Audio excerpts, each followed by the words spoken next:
This Okay. meeting is being recorded. Okay, so welcome. I'm going to start us off with sort of a big picture zoom out of the standards, including backtracking a little bit to the inquiry arc and that set of frameworks. And then I'm going to turn it over to Jenna so that she can do some zooming in and get real specific about first grade and economics in the first grade.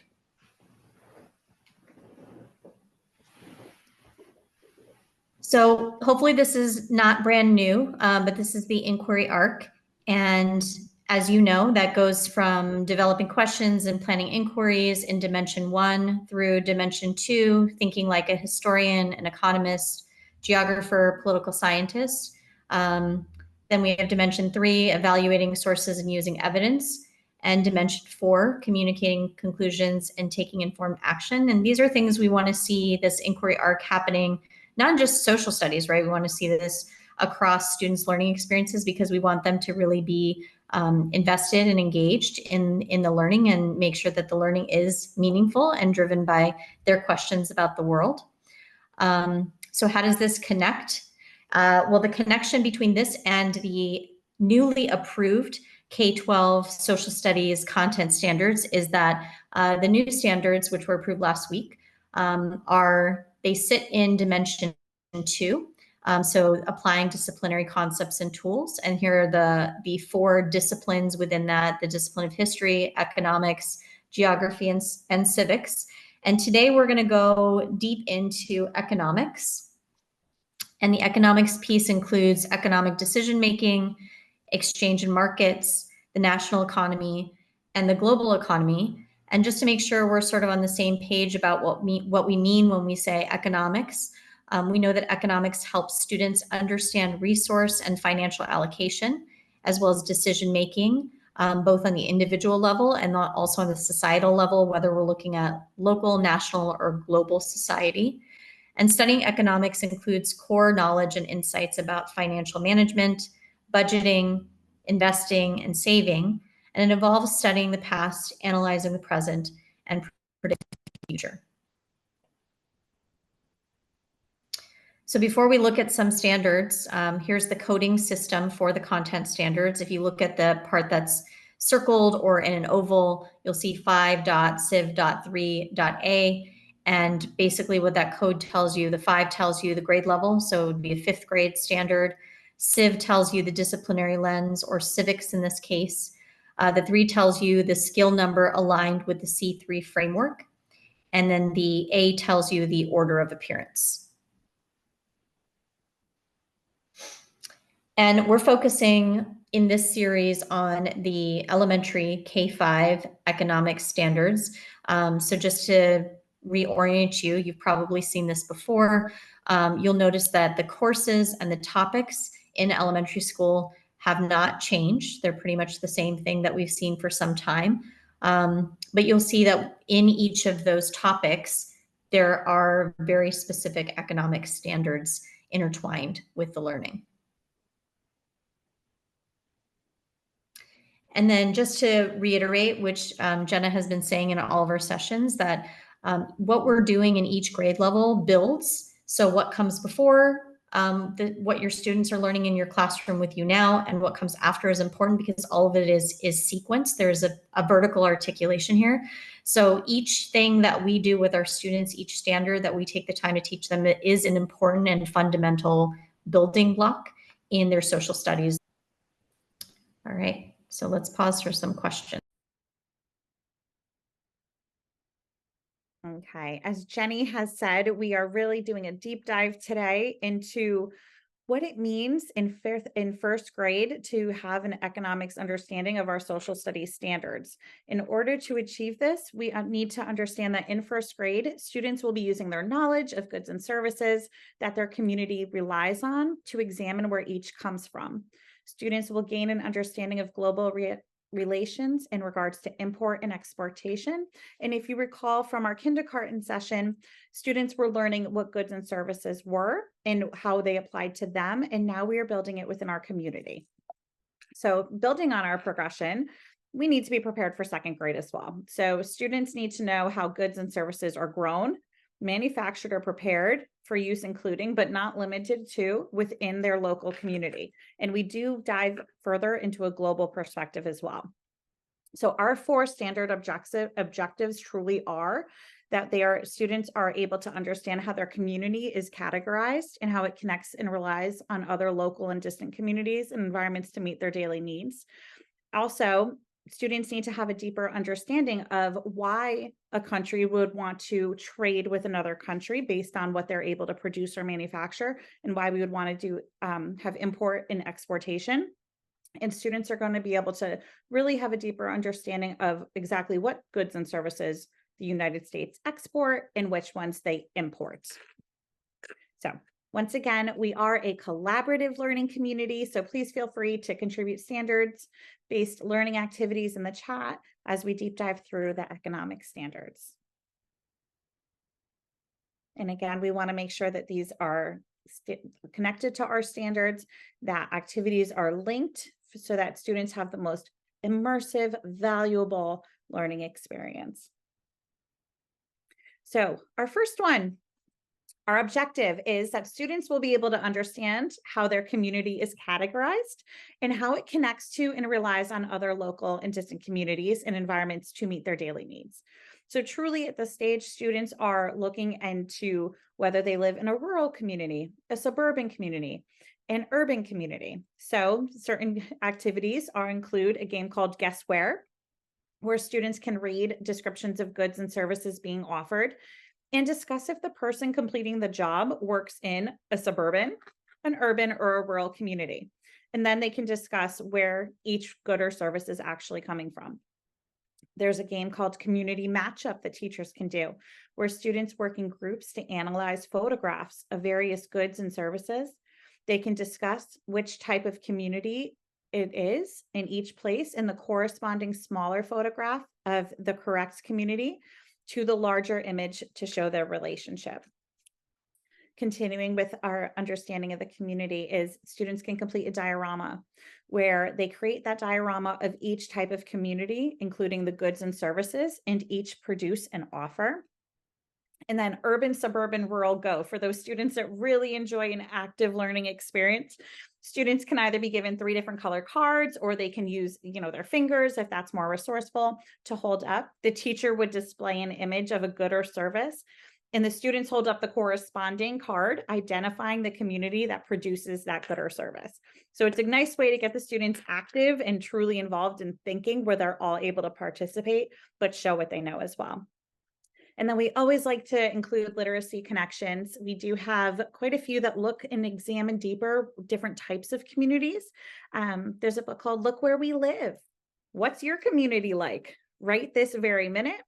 On the farm, at the market, showing the comparison and the relationship between the farm to market, our farmers market. And then there is a series called Living In, where they explore further living in rural communities, living in suburban communities, and living in urban areas. So this standard is truly for students to be able to pinpoint and identify and relate to the 3 different types of communities.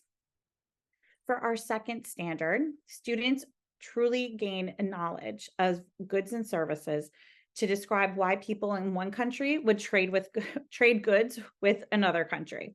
So there are a few different activities that correspond that really get to the root of this, and it's truly, again, an example type of activity for students where they are able to look at items in their daily life and be able to cognitively think, is this something that was made in my community, or is this something that we had to bring in, and why?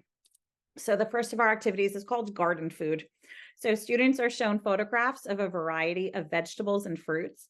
They explain to the students what the necessary temperature for germination and growth for each. Students sort the photographs into fruits and vegetables that can be grown in their community or elsewhere. If elsewhere, it leads students to be able to make inferences as to why it may not grow well in their community, and which area of the country would be more suitable for growth. Can we make it? Our next one. There's 2 different types. We have our food, and then we have our actual products. So for the first one, for food, is students can bring in a recipe from home, or can be modified with examples provided in class. You can lead students in a discussion as to whether the recipe can be followed using only local ingredients. So say we're really thinking about that banana bread and we want to share it. Maybe we can even make it within class and use the kitchen at school. So if we're looking at that ingredient list, can we just go out into our local community and pick a banana off of a tree? Why or why not, right? So we're going to discuss why or why not and where the ingredients would need to be sourced from. And then, of course, using our map skills, use a map to highlight the variety of climates once again. So can we make it featuring cotton or wool as a sweater? So lead students in a discussion as to how cotton or wool sweaters are made. Discuss local climates versus climate needed to grow cotton or farm sheep. Is their community able to sustain either of these efforts? What would they need rather? And discuss how each is manufactured and produced. There are accompanying books that support this that I will show you in just one moment. There are two additional activities that really go into driving this idea home. The first one is called lunchtime. Similar to our recipes, but students can examine a sample lunch. This can be a lunch brought from home, a school lunch, or a teacher designated one. So on a 5-column chart, paper assists students to record the product. It could be a photograph in the origin country. You can show the students on the map. Students then discuss whether the recorded information indicates that the product was grown here in the local community, nationally produced, or even imported. And then you can see by creating tallies as to how many are produced locally or nationally. And then for Think, Pair, Share, students can think about local products that they know about or may have seen within their local community. Students tell a partner what products they think are local, and then students share ideas with a larger group or whole class. And I do want to add on to this one that it is truly valuable for students to have concrete examples. So the teacher can bring an avocado and then look up and have a discussion with the class how an avocado is formed, how is it grown, and then have a discussion with the class as to whether or not they are able to do that here, but that you can have the students pass around an avocado and talk about what they've learned. Maybe they can watch a video on YouTube about it in the growing process, and then think, pair, share as to whether or not that's something that their local community can sustain. And here we have our books that support. The first one, How Did That Get in My Lunchbox, which really goes well with some of those activities. Goods and Services Around Town. This book is brought over from our kindergarten work as well. Just talking about the different items that are grown locally, the roots of our food. I love the story Harlem Grown, showing that gardens can exist even in urban areas with the right implementation. And then there is a biography of wool and cotton, which directly relate back to that one activity. The biography of wheat, which is really compelling in terms of just that is something that most of us have in our daily lives, in our homes, in our apartments. And so this is a great opportunity for students to really understand where it is coming from and how it is made. And then, of course, Ox Cart Man, which we have also brought over from our kindergarten ones, about the entire process of trading different goods and the items that he's able to make and the items that he needs in the traveling to the market from the farm. So wonderful literacy connections there. Our third standard is students will identify products made in the United States and are exported. So really, we want to begin with having students understand what it means to import, what it means to export. Right. So M from the Latin root meaning in, and port, which, the harbor, which ships can unload cargo goods, and then X from the Latin root meaning out, and again, going through the port. We want students to truly have an concrete understanding of the coming and the going. So one of our first ones is we made it. We want to show students photographs of the top 5 USA exports, and we do have a slide on here, which is a quick grab and go that we're happy to share. So you can engage students in a discussion about what type of community this product may have been made and discuss how each is manufactured or produced. Utilizing a map of the United States, you can place each photograph next to the corresponding manufacturing location. We did include, just for reference, the top exports in every state, which again could be a really quick grab and go, but you can see that there is corresponding colors where certain areas and certain types of communities also have a similar export.